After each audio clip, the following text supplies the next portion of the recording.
ನಮಸ್ಕಾರ ರೀ. ಇವತ್ತು ನಮ್ಮ ಉತ್ತರ ಕರ್ನಾಟಕದಾಗ ಮಾಡೋಂಥ ಹಾಗಲಕಾಯಿ ಪಲ್ಯ ಮಾಡೋದಂತ ತೋರಿಸ್ತೀನಿ. ಹಾಗಲಕಾಯಿ ಆರೋಗ್ಯಕ್ಕೆ ತುಂಬ ಒಳ್ಳೆಯದು. ಶುಗರ್ ಇದ್ದವ್ರಿಗಂತೂ ಹೇಳಿ ಮಾಡಿಸ್ತಂಥ ಒಂದು ಔಷಧಿ ಅನ್ಬೋದು. ವಾರದಾಗ 2 ಸಲ ಹಾಗಲಕಾಯಿ ಪಲ್ಯ ಮಾಡ್ಕೊಂಡು ತಿನ್ನಿರಿ. ಹಾಗಲಕಾಯಿ ಬೇಕಾದ ರೆಸಿಪಿ ಮಾಡ್ಕೊರಿ, ಆರೋಗ್ಯಕ್ಕೆ ತುಂಬ ಒಳ್ಳೆಯದು. ಇಲ್ಲೆಲ್ಲ ರೆಡಿ ಮಾಡಿ ಇಟ್ಕೊಂಡೇನಿ ನೋಡಿರಿ, ತೋರಿಸ್ತಾನೆ ನಿಮಗೆ. ಫ್ರೆಶ್ ಹಾಗಲಕಾಯಿ ತೊಗೊಂಡೇನಿ 250 ಗ್ರಾಮ್. ಇಲ್ಲಿ ಈರುಳ್ಳಿ ಹೆಚ್ಚಿಟ್ಕೊಂಡೇನಿ, 2 ಈರುಳ್ಳಿ ಸಣ್ಣಕ್ಕೆ ಹೆಚ್ಚಿಟ್ಕೊಂಡೇನಿ. ಆನಂತರ ಹುಣಸೆಹಣ್ಣು ರಸ, ಹುಣಸೆಹಣ್ಣಿನ ರಸ, ಬೆಲ್ಲ, ಕೊತ್ತಂಬರಿ, ಈರುಳ್ಳಿ, ಉಪ್ಪು, ಖಾರ, ಅರಿಶಿಣ ಪುಡಿ, ಮಸಾಲೆ ಪುಡಿ, ಗುರಳ್ ಪುಡಿ ಇಷ್ಟಿಟ್ಕೊಂಡೇನಿ.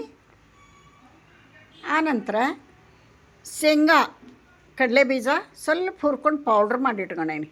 ಹಾಗಲಕಾಯಿ ನೋಡಿರಿ, ಫ್ರೆಶ್ ಹಾಗಲಕಾಯಿ ತೊಗೊಂಡೇನಿ. ಇವನ್ನ ಹೆಚ್ಚಿ ನೀರೊಳಗೆ ಉಪ್ಪು ಹಾಕಿಟ್ಟೇನಿ. ಒಂದು 15 ನಿಮಿಷ ನೀರೊಳಗೆ ಉಪ್ಪು ಹಾಕಿ ಇಟ್ಬಿಟ್ರೆ ಅದು ಕಹಿ ಕಡಿಮೆ ಆಗ್ತದೆ. ಇದ್ರಾಗ ಬಲ್ತದ ಬೀಜ ಇದ್ರೆ ತೆಗೆದು ಬಿಡೋನು, ಎಳೆದಿದ್ರೆ ಹಂಗೆ ಹಾಕೋನು. ಇವನ್ನೆಲ್ಲ ಸಪ್ರೇಟ್ ಮಾಡ್ತಾನೆ. ಬಲ್ತಂಥ ಬೀಜಗಳನ್ನೆಲ್ಲ ಸಪ್ರೇಟ್ ಮಾಡಿ ಪೀಸ್ಗಳನ್ನು ಈ ಕಡಾಯಿ ಒಳಗೆ ಹಾಕ್ತಾನೆ. ನೋಡಿರಿ, ಇಷ್ಟೊಂದು ಬೀಜ ಬಂದಾವೆ ನೋಡಿರಿ. ಈಗ ಇದಕ್ಕೆ ಚೆಂದಾಗಿ ಎಣ್ಣೆ ಹಾಕಿ ಚಲೋ ಹೊತ್ನಂಗೆ ಫ್ರೈ ಮಾಡಬೇಕು. ಚೆಂದಾಗಿ ಹುರಿಯೋದ್ರಿಂದ ಪಲ್ಯ ರುಚಿ ಬರ್ತೈತಿ.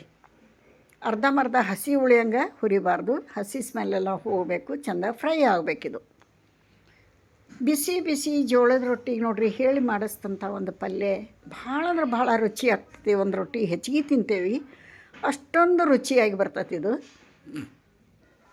ಚಪಾತಿಗೂ ಬರ್ತೈತಿ, ಅನ್ನಕ್ಕೂ ಬರ್ತೈತಿ, ಆದರೆ ರೊಟ್ಟಿಗೆ ಮಾತ್ರ ಪರ್ಫೆಕ್ಟ್ ಆದಂಥ ಒಂದು ಕಾಂಬಿನೇಷನ್ ಇದು. ಚಲೋ ಹೊತ್ನಂಗೆ ಹುರಿತೇನೆ ನೋಡಿರಿ ಇವನು ಗಾಲಿ ಹಂಗೆ ತೆಳ್ಳಗೆ ಹೆಚ್ಕೊಂಡೇನಿ.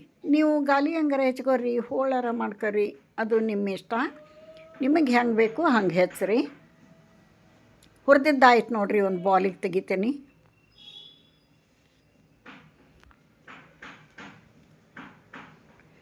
ಒಂದು 2 ಟೇಬಲ್ ಸ್ಪೂನ್ ಎಣ್ಣೆ ಹಾಕ್ತೇನೆ ಅದೇ ಕಡಾಯಿಗೆ. ಸಾಸಿವೆ ಜೀರಿಗೆ ಹಾಕೋನು. ಸಾಸಿವೆ ಜೀರಿಗೆ ಚಟಪಟ ಅನ್ನಲಿ. 2 ದೊಡ್ಡ ಈರುಳ್ಳಿ ಸಣ್ಣಗೆ ಹೆಚ್ಚಿಟ್ಕೊಂಡೇನಿ. ಒಂದು ಸ್ವಲ್ಪ ಈರುಳ್ಳಿ ಜಾಸ್ತಿ ಬೇಕು.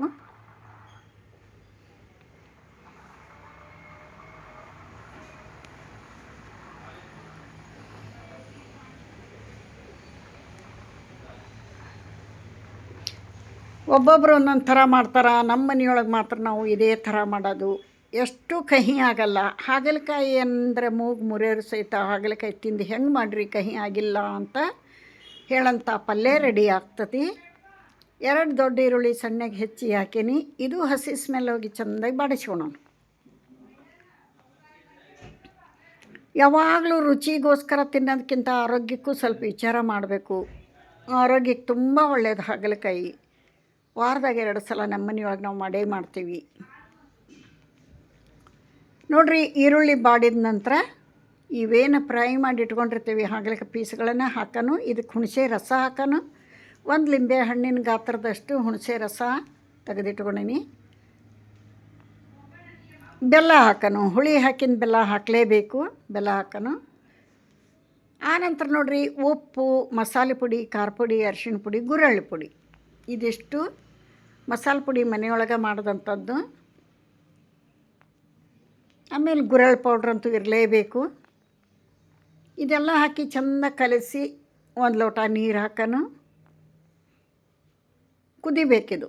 ಕುದಿಯೋಕೆ ಭಾಳ ಟೈಮ್ ತೊಗೊಳಂಗಿಲ್ಲ, ಯಾಕಂದ್ರೆ ಹುರಿದು ಬಿಟ್ಟೇವೆಲ್ಲ. ಈಗ ಕುದಿಯೋಕೆ ಒಂದು 2 ನಿಮಿಷ ನೀರು ಹಾಕಿ ಪ್ಲೇಟ್ ಮುಚ್ಚಿ 2 ನಿಮಿಷ ಕುದಿಸಿಬಿಟ್ರೆ ರೆಡಿ ಆಗಿಬಿಡ್ತೈತೆ ನಮ್ಮ ಹಾಗಲಕಾಯಿ ಪಲ್ಯ. ಯಾರೆಲ್ಲ ವಿಡಿಯೋ ನೋಡ್ತೀರಿ, ನಾ ಹಾಕೋಂಥ ವಿಡಿಯೋ ಇಷ್ಟ ಆದರೆ ಒಂದು ಲೈಕ್ ಕೊಡಿರಿ. ನಾ ಹಾಕೋ ವಿಡಿಯೋಗಳೆಲ್ಲ ನೀವು ಚೆಂದಾಗಿ ರೆಸ್ಪಾನ್ಸ್ ಕೊಡ್ತೀರಿ, ಭಾಳ ಖುಷಿ ಆಗ್ತತಿ. ನೀವು ಇಷ್ಟೊಂದು ಚೆನ್ನಾಗಿ ನನಗೆ ರೆಸ್ಪಾನ್ಸ್ ಕೊಡೋದ್ರಿಂದ ನಾನು ಹೃತ್ಪೂರ್ವಕ ಧನ್ಯವಾದಗಳನ್ನು ನಿಮಗೆ ಅರ್ಪಿಸ್ತೇನೆ. ಇದೇ ಥರ ಸಪೋರ್ಟ್ ಮಾಡಿರಿ. ಹೊಸಬ್ರು ಯಾರಾದರೂ ನೋಡ್ತಿದ್ರೆ ಪ್ಲೀಸ್ ಸಬ್ಸ್ಕ್ರೈಬ್ ಮಾಡ್ಕೊಂಡು ವಿಡಿಯೋ ನೋಡಿರಿ ಅಂತ ತಮ್ಮಲ್ಲಿ ರಿಕ್ವೆಸ್ಟ್ ಮಾಡ್ಕೋತೀನಿ. ನೋಡಿರಿ, ಪಲ್ಯ ರೆಡಿ ಆಯಿತು, ಕುದ್ದು ರೆಡಿ ಆಗಿಬಿಡ್ತೀಗ. ಆದ ನಂತರ ಶೇಂಗಾ ಪೌಡ್ರು ಲಾಸ್ಟಿಗೆ ಹಾಕಬೇಕು. ಮೊದಲ ಹಾಕಿಬಿಟ್ರೆ ತಳ ಹಿಡ್ಕೊತದು. ಅದಕ್ಕೋಸ್ಕರ ಪಲ್ಯ ಇನ್ನೇನು ರೆಡಿ ಆಯ್ತು ಅಂದಾಗ ಈ ಪೌಡ್ರ್ ಹಾಕಿ ಕಲಿಸಿಬಿಡಬೇಕು. ಏನು ರುಚಿ ಆಗ್ತದಂತೀರಿ ನೀವು. ಈ ಥರ ಒಂದು ಸಲ ಟ್ರೈ ಮಾಡಿರಿ. ಹಾಗಲಕಾಯಿ ಪಲ್ಯ ಎಷ್ಟು ಕಹಿ ಆಗಲ್ಲ ನೋಡಿರಿ, ಎಷ್ಟು ಚೆಂದಾಗೈತಿ. ನೋಡೋಕ್ಕೂ ಚೆಂದಾಗೈತಿ, ರುಚಿನೂ ಹಂಗಾಗೈತಿ, ಕಹಿ ಆಗಿಲ್ಲ. ಫೈನಲಾಗಿ ಕೊತ್ತಂಬರಿ ಹಾಕಿ ಒಂದು ಬಾಲಿಗೆ ಸರ್ವ್ ಮಾಡಿ ತೋರಿಸ್ತೀನಿ. ನೀವು ಇದೇ ರೀತಿ ಟ್ರೈ ಮಾಡ್ತೀರಿ ಅನ್ಕೋತೀನಿ.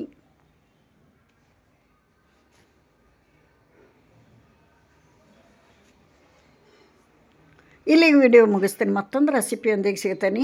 ನಮಸ್ಕಾರ.